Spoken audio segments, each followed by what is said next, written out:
Jah, all käidud. Toon siis üleval kraavi juures ka ära käia. Võtame korra üle ära. Suht märg on olemine.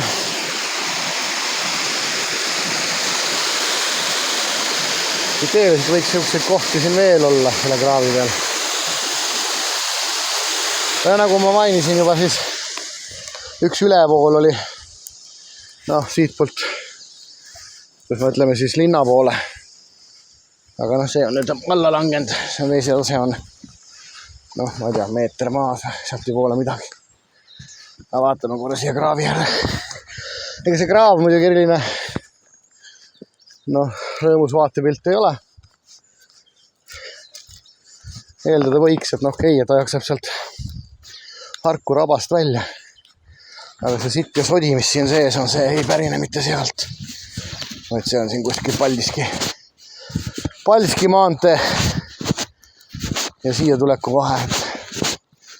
Ma kahtlustan, et see sodi on kohalikuma allikaga.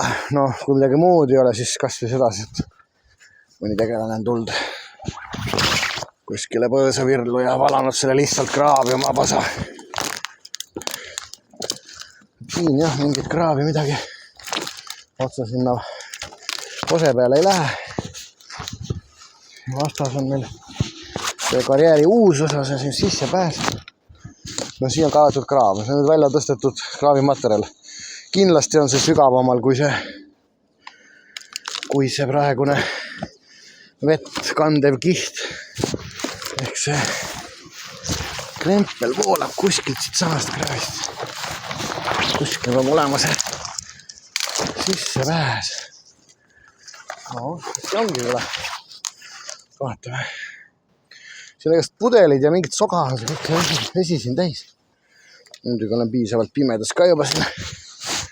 Vaata, kas siin on mõnda troppi. Jälle. Siin seda paisu võiks olla. Pärast sungel. Kujutate, kui sügav see vesi siin võib olla. Ikka ei olegi midagi. Ühesõnaga, see vesi on siin mingit täielikku rämpsu täis. Ja siit tee pealt tulla ja lükata sisse. Aga kuskil võiks olla näha see.